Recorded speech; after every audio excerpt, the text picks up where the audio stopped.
kusoo dhawaada caawa iyo caalamka iyo taxano gaar ah oo aanu waraysiyo kula yeelanayno musharaxiinta u taagan xilka madaxweyne ee Soomaaliya 2022 doorasho xilligeedii dib uga dhacday wanigoo ah Maxamed Cabdi Xaraare waxaa martii ah musharax Cabdiraxmaan Cabdishakuur Warsame oo mar kale isu soo taagay xafiiska ugu sareeya wadanka sidoo uu doonayaa inuu dalkan ku hogaamiyo maxaa si u qorshaysan 4 sano ee soo socota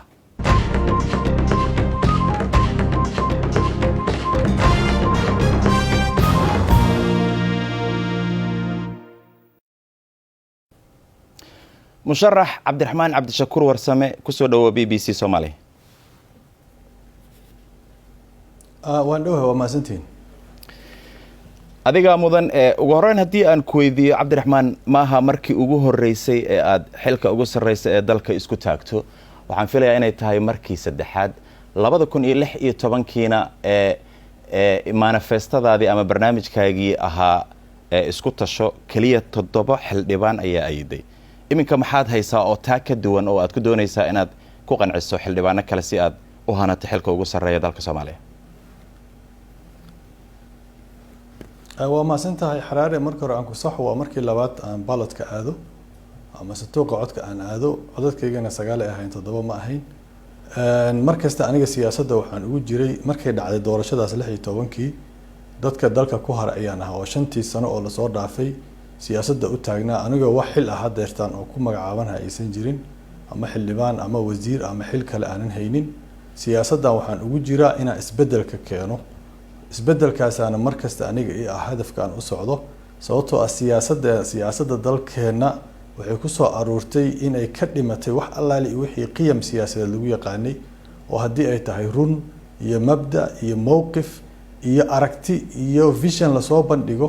waxaasoo dhan ayaa siyaasadii laga idleeyay wixii dadka adduunka loo yaqaan fairju ama dadnimadii laga dilay siyaasadda marka aniga waxaan u taagnaa waxay ahayd una taaganahay hadeertaan ana doonayay siyaasadda inaan ku soo biiriyo marka ugu horeyso waa arintaas ayada ah barnaamijkayga isku tashi lama iibsanin doorashadii hore waxaan jeclahay in hadeertaan asagii la soo bedelay oo la yiraahdo wadajir iyo wada tashi inaan sanadkan insha Allah isku dayn inaan ku qancino xildhibaanada labada aqal ee baarlamaanka waa gartay waa runta 2 jeer ayaad baaladka tagtay Cabdiraxmaan laakiin waxaan filayaa in 2012 is sharaxdeen kasto aadan baaladka tagin ama aadan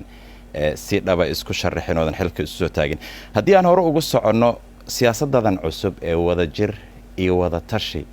2 daqiiqo hadii aan ku siiyo noo dulmar sida aad doonayso inaad dalkan ku hogaamiso 4 sano ee soo socota anagoo hoos u sii gali doona mid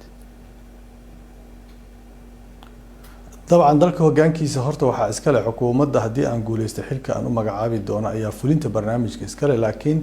aniga waxa aan hayo waa vision ama wax la yiraahdo aragti hadii aan afka Soomaaliga ku fasiro oo ah wada jir iyo wada tashi salkeeduna oo yahay dalkeena waa dal fogojahaya caqabadaha dal isku imaanaya 9kii ay dawladii dhexe burburtay waan kala tagnay ilaa hadeerta isku soo noqoshadii geedi socodkii isku soo noqoshada iyo dhismaha qarankii cusbay ayaa lagu jiray galadiisii marka koo horta caqabadaha haysta caqabadaha dal isku imaanaya waaye taas ayaana keenaysa inaan ku salayno annaga manifesteena ama barnaamijkeena siyaasadeed wax la yiraahdo is ogol iyo isla gudoon oo ah waxa aan 5 sano u taagnayn oo asalkeeduna oo ka sii dhalanayo wada jir iyo wada tashi dalkiina in si wada jir ah loo isugu keeno loo maamulo tala midaysan oo aan qofna laga tagin qofna laga tashana lagu dhaqo lana dhameystiro howlihii waajibaadka dastuuriga ahaa ee siyaasadeed ee lagu heshiiyay maalintii la yagleelay dawladda ku meel gaarka carto oo aanan wax carto lagu yagleelay aanan waxba laga qaban in la dhameystiro 6 qodob oo taagan oo aan wali wax laga qaban ayaa jirta waa gartay 6 qodob waan u tagi doonaa marar badan waxaad ku celcelisay eragan is ogol yaa waa cid is ogolaanaysa ma siyaasiyiinta ma qaybaha kala duwan ee dalka mise bulshada inaad si bayaan noogu cadeysayaan jeclaan is ogol waxaad ula jeedo waad maasanta Xaraare dadka Soomaaliyeed dhowr jeeran horena waa u sheegay waa dad karti leh sababtoo sida hadda aad la socoto adeega bulsho oo dhan dadka ayaga gacanta ku haysta hadday tahay maaliyadda bangiyada xawaaladaha caafimaadka waxbarashada isgaarsiinta diyaaradaha wax walba oo bulsho ay ku noolaa karto dadka ayaga ayaa haysta gacanta ku haysta taas waxay muujinaysaa dadka Soomaaliyeed dad karti leh inay yihiin fursad badan iyo awood ay leeyihiin inay noloshooda maareeyaan ayadoona dawlad ama state effective ama dawlad firfircooni leh oo taladii dalka gacanta ku haysa aysan jirinin taas waxaa ka dhalanaysa in waxa lagu fashilmay ay tahay siyaasadda fashalka siyaasadana waxaa asaas u ah in dadka siyaasadda hoggaankeeda qabta ay isku dayaan in inta kale siyaasadda ka barabixiyaan ama ay ka saaraan waxa la yiraahdo exclusionka annaga marka siyaasad loo dhan yahay oo cidna laga tashanin ayaa asaas noo ah taasna waxaa gundhig u ah inay la is ogolaado oo qofka ka ra'yi duwan ka tala duwan ka aragti duwan inaad ogoshahay inuu talada dalka ku leeyahay muhiim ah inuu campaign-kaaga ama doorashada ka shaqeey muhiim ah inuu ideology-ga ama aragtida aaminsan yahay waa ka aragti duwan yahay inaa is aqbalno oo is ogolaano asaas u ah gundhiska dowladnimada Soomaaliya waa gartay waxa la isweydiin karaa laakiin inkastoo aad qaybna ka jawaabtay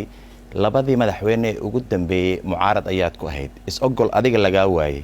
yaa doonaysa inaad ka hesho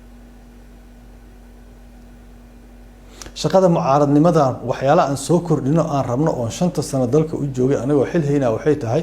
aan ku soo kordhinaba qaamuuska siyaasadda Soomaaliyeed in mucaarad la noqdo inay dawladnimada qayb ka tahay subaxa oo qofka xilka loo doortay la wareego subaxeeda kale waa in la helaa cid dadka kula xisaabtamayso u taagan wax allaale wuxuu ballan qaaday inuusan fulinaynin marka mucaaradnimada laga dhigaya inay tahay wax taban ayaa rabnaaba inaan u bedelno inay tahay wax togan oo dawladnimada qayb ka tahay waa gartaa haddii aan ka gudubno Cabdiraxmaan waxaa ku hor yaala haddii aad xilkan qabato arrimo iyo caqabado aad u waaweyn haddii aan sida aragtideeda kala hormariyo ammaanka ayaa ku hor yaala maalmo dhaweed waxaan xasuusanaa in ra'iisul wasaaraha Soomaaliya uu sheegay ama qeexay in nafsadiisa halis ku jirto waxaanu ognahay in al-shabaab dalka ay si weyn ugu milantay meelaha qaarkood inay canshuur ka qaado magaalada inay dadku bam ku dul socdaan oo aan meel walba la joogo halis ay tahay sanadkii la soo dhaafay dhamaadkeedii ayaan tagay halis ayay Muqdisho ahayd dalka sidaas maxaad ka qabanaysaa arrimaha ammaanka oo la taaban karo oo aad labayn kartaa waxay ku xiran tahay sida u fiirina ammaanka naftiisa ammaan darradu waa natiijo ka dhalatay inaan dawlad aysan jirinin dawladda inay jirto maxaa diidan dadka siyaasadda isku haya ayaa diidan haddii marka la helo awoodda siyaasiyiinta ama xooga siyaasadeed hadday yihiin dowlad goboleed hadday yihiin dowladda federaalka hadday yihiin dadka intaba ka baxsan ee mucaaradka ee banaanka ka jooga inay is ogolaadaan way sahlan tahay in ammaanka wax laga qabto shabaab wax laga qabto shabaab waa natiijo ka dhalatay dowlad aan jirin 15 sano ama 10 sano ka hor hogaamiye kooxeed jira shabaab ma jirin marka waa symptoms waxa ka dhashay dowlad la'aanta haddii marka la is ogolaado waxa ka dhalanaysa in awoodii iyo tamartii iyo dhaqaalihii iyo hantidii ama resource-kii dawladda ay lahayd loo wajaho nimankaas dhalinyarada ah in lagu wajaho in xal laga gaaro ayagana waxaan rabnaa in aan u kala qaadno dad ideology qaba oo fikir qaldan oo diineed qaba iyo dad dana dhaqaale u galay ururkaas asaga ah iyo dad ay u geysay gocosho iyo mahadooyin ay qabaan waxa grievances ka la yiraahdo ay ku biiriyeen ururka iyo dad la dhihi karaba xataa waa la brainwash gareeyo aragti qaldana laga dhaadhiciyay mid kastaaba waxay u baahan tahay halkan kuma soo koobi karo barnaamijka in ay ku faahfaahsan tahay manifesta mid walbana in sidiisa loola tacaalay u baahan tahay laakiin waxa ugu horeeya ammaan iyo al-shabaab wax looga qaban karaa waxay tahay in la helo dadka siyaasiyiinta oo is ogol xoogooda iyo tamartooda iyo awoodooda iyo resource-kooda oo midaysan lagu wajaho nimanka dhalinyarada in wax laga qabto laakiin Cabdiraxmaan arintaas is ogolka ah waxa laga yaabaa inay muddo dheer qaadato sida loo sheegayana uma sahlana intaas ka horeysa laakiin dalka halis ayuu ku jira waxaan ka hadlayaa waxyaabo gacan ah ama toos ah oo aad al-shabaab ka qaadi doonto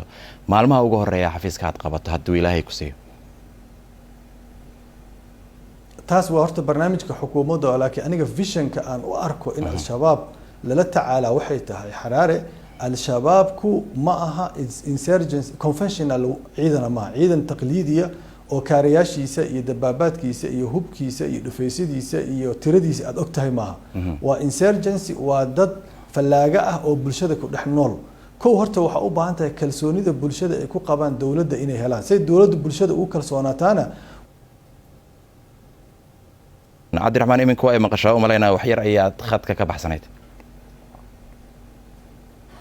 hawaanku maqlaa aniga aan ku sii socdo waa maasan tahay aan arintan ammaanka sii dul taagnaado saddexdii madaxweyne ee dalkan soo martay kasoo bilaab Cabdullaahi Yuusuf afarba aan idhaahdee Sheekh Shariif Xasan Sheekh iyo madaxweyne Farmaajo intaba waxaa la joogay AMISOM oo hadda marka ugu wanaagsanayd magaca laga bedelay bal inoo sheeg qorshahaaga ku aadan inaad AMISOM dalka aad ka saarto oo aad ciidan Soomaaliyeed oo amniga la wareego aad dhaliso 4 sano soo socota waxaan aaminsanahay afartaas maamul soo marayba waxay ku mashquulsanayeen ciidanka inay dhisaan si oo farsamo ah ama technical inay u dhisaan oo ay ciidanka tababarkiisa iyo mishaarsiintiisa iyo yagaleelidiisa waana shaqo fiican oo runtii loo baahnaa inay tahay laakiin ciidan haddii la dhisaayo dalka soo baxayo colaad wuxuu u baahan yahay siyaasad amni wax la yiraahdo oo ah in dadka stakeholderska hoo siyaasadeed oo siyaasadda ku wada jira hadday gobol iyo dowlad federaal iyo dad mucaarad ay yihiin ay ka heshiyaan kow tirada ciidanka oo yeelanayo sida loogu qaybinayo deegaanada iyo qabaaisha oo u yeela kala muunad qaran loo baahan yahay sharciga oo ku shaqeynaya iyadoo ay siyaasadaas jirto xiriirka siyaasadda iyo ciidanka ka dhaxeeyana in meel la dhigo ayaa loo baahan yahay laakiin way jiraan ogow wax la yiraahdo politics of security siyaasadda amniga in laga heshiiyo siyaasad amni oo London lagu saxiixa ayaa jirtay oo Baydhabo lagu tagay oo degsan laakiin sida loo xalin lahaa ama loo meermarin lahaa ayaa maqane sida adigu xalinaysa ayaan doonay inaad ii sheegto lama fulinin waxaana lagu fulin waataan kuu sheegayaba in dadka stakeholderska ay ka wada hadlaan oo golihii lagu ballamay amniga qaranka ahaa ee lagu hadli lahaa arrimahaas inuu noqdo mid shaqeynaya oo mar kasta oo la isku imaanayo amniga qaranka laga hadlayo xooga siyaasadeed ee kala duwan dowlad federaal iyo dowlad goboleed ah in la isaga yimaado waxa loo fuli waayo waxay tahay adduunkan inuu nagu taageero oo diyaar u ahaa maamulka haga jira wuxuu go'aansaday inuu asaga si kaligiisa oo ku fuliyo inta dhinac maro wixii lagu soo heshiiyay London lagu soo heshiiyay dhinac maro oo isku dayo ciidankii inuu u isticmaalo dana siyaasadeed oo asaga uu leeyahay inuu ku fushado oo marba maalin iyo magaalo ka dejiyo taas waaye mid qaladka ah ee loo baahan yahay in laga hortago oo la garowsado xaraarow Soomaaliya oo dhan amnigeeda iyo siyaasadeeda iyo wax kasta isku soo aruuri dadka inay is ogolaadaan u baahimaanaysaa halkaasay ku soo gundhigeeda waa in ogol yahay waa gartay laakiin hadalkaagana waxa ka muuqato oo dhadhama leh fulin ayaa loo baahan yahay oo munaaqasho kaliya looma baahno wixii way yaalaan laakiin lama fulin karo fulinta inay muhiim tahay arinta amaanka marka laga hadlayana adiga hadda ii sheegay صح waaye aniga waxaan u taagana waa xilka madaxweynaha xilka madaxweynaha waxa laga rabaa aniga visionkii inaan keeno laakiin fulintii qorshihii istiraatiijiyadii iyo balaankii iyo waa hawl xukuumadda iyo ra'iisul wasaaraha aan magacaabi doono hadda xilka ku guuleysto u taalo waaye wax hadda aniga aan balaankeedii qorsheed halkan ka sheegay maan waana qaladba aniga inaan sheegaba qorshihii iyo fulintii qorshaha iyo fulinta waa inaan fahnaa xukuumadda iskale laakiin madaxweynaha xilka loo dooranayo visionkii iyo aragtidii laga rabaa midda hadda ku sharaxayna waa midaas ayada aad u mahadsan tahay arrimaha kale ee yaalay ee madaxweynayaashii wadankan soo maray hor yaalay waxaa ka mid ahaa maxkamadda dastuurka aragtida aad ka leedahay maxkamadda dastuur inaad ku samayso 4 sano soo socoto waa sidee maxkamadda dastuurka kaliya ma aha maxamed waa dhameystirka dastuurka oo dhanba aanba tilaab loo qaadin dalkan waxa guddig u ah waxa laga heshiinayo oo la iska ogolaanayo oo laga munaaqashoonayo oo la isaga iimaanayo oo la iska qancinayo waxa waaye koow xukunkiisa sida loo qaybinayo iyo sida loo wadaagayo resourcekiisa ama khayraadka uu leeyahay sida loo qaybinayo oo loo wadaagayo dakhligiisa hadduu yahay mid canshuur ku yimid hadduu yahay mid deeq ku yimid ama mid gudaha ka yimid dibadda ka yimid sida loo wadaagayo intaasna waxa asaas u ah dhameystirka dastuurka in lagu dhigo oo lagu qeexo la iskana qanciyo oo dadku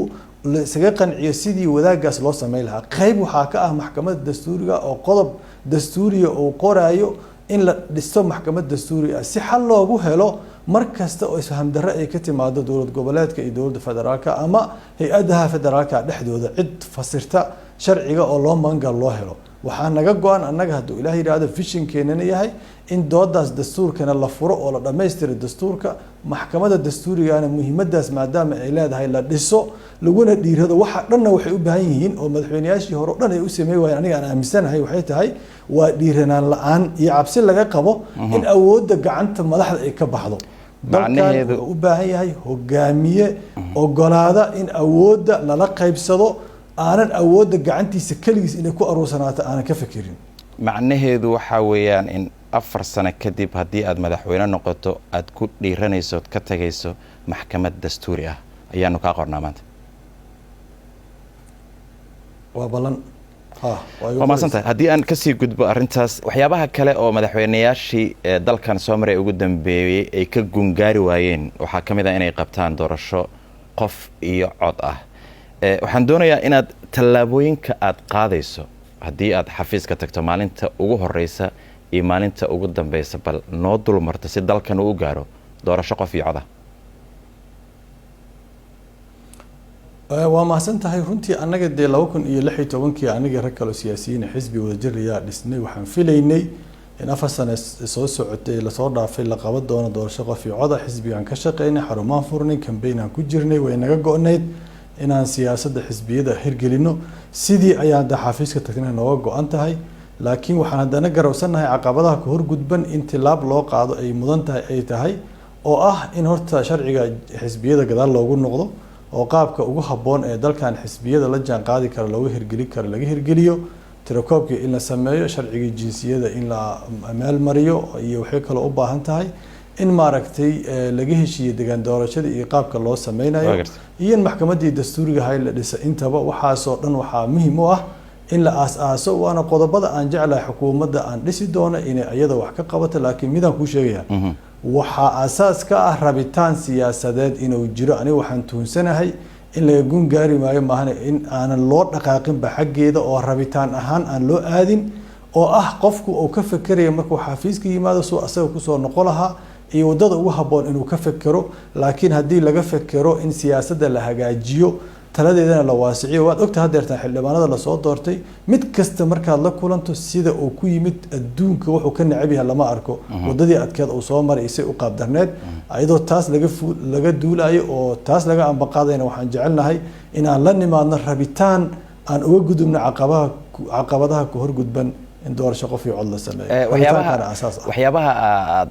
hoosta ka xariiqday oo ay ka mid yihiin in la tiriyo dadka, in rabitaan la sameeyo, dhowr qodob oo muhiim u ah doorasho qof iyo cod ah. sida wanaagsan waan wada ognahay kama hadlayo, laakiin tallaabooyinka adiga qaadi doonto 2 iyo 1 ma ka xusi kartaa si loo gaaro doorasho qof iyo cod ah?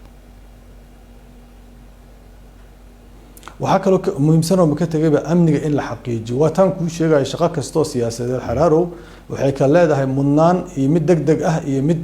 maaragtay aan degdeg ahaynoo laakiin mudnaan leh,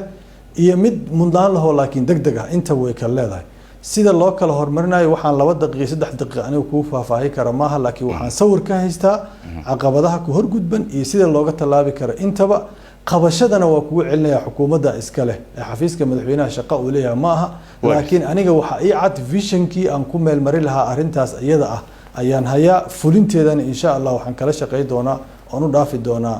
xukuumadda. laakiin waxaa aasaas u ah inuu rabitaan jiro. waa gartay. waxaad isleedahay rajada aad qabta in 4 sano oo cabdiraxmaan cabdishakuur uu xilka hayo la gaari karo doorasho qof iyo cod ah? haddii la gaari waayena dadka stakeholderska ama saamilada siyaasadeed in dhab looga wada hadlo si ka fiican sida hadda waxa lagu soo doortay. sidii la gaari waayena aan ka sokaysa oo geedi socod doorasho oo heshiis lagu yahay run la isaga sheegay oo aan ahayn mid lagu raadinayo muddo kororsi oo la leeyahay qof iyo cod muddo kororsi lagu raadin aan ahayn. si dhaba looga wada hadlo. siyaasadda Soomaaliya waxay u xaniban tahay rabitaan, saraaxo wada hadal, run sheeg iyo dhabtoo la kor istaagay waxa yeelata xaraaro aniga. saraaxa wada hadalkaas aan ka soo qabtay waxyaabaha murugsan ee la gaari la'yahay waa in wada hadalka Somaliland iyo Soomaaliya xal loo helo. maxaa kaaga qorshaysan cabdiraxmaan?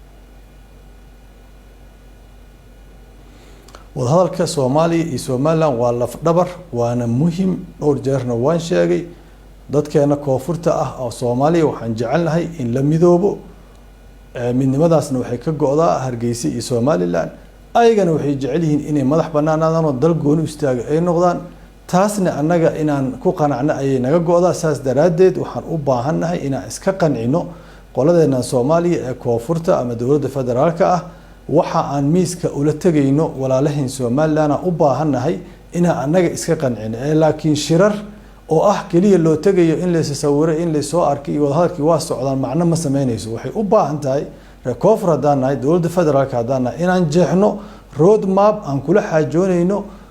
somaliland ayna qeyb ka yihiin dadka dowladda soomaaliya ee federaalka ah stakeholderskooda dowlad goboleed iyo dowladda federaalka madaxdeeda iyo xisbiyada siyaasadda iyo labada aqal ee baarlamaanka ay qeyb ka yihiin oo ah sideen ku wajihi karnaa walaalaheen somaliland miiska maxaan saaraynaa haddii aan midnimo ka rabno haddii ay tooda ay nagu qancinayaanna maxaan ka yeelaynaa annaga oo dowladda federaalka ah oo qanacsan oo isqancinay oo aaminsan inaan la xaajoonaan aniga qabaa walaalaheen somaliland ma u furan tahay adiga somaliland inay inta kale ee soomaaliya ka go'do hadday dadka dowladda federaalka soomaaliya iyo dadka koonfurta soomaaliya ay ku qancaan qanaacadaasaa muhiim ah cabdiraxmaan cabdishakuur warsame aad iyo aad ayaad u mahadsan laakiin aniga waxaan jeclaa lahaa in la midoobo waa mahadsantahay cabdiraxmaan cabdishakuur warsame mar kale aad iyo aad ayaad u mahadsantahay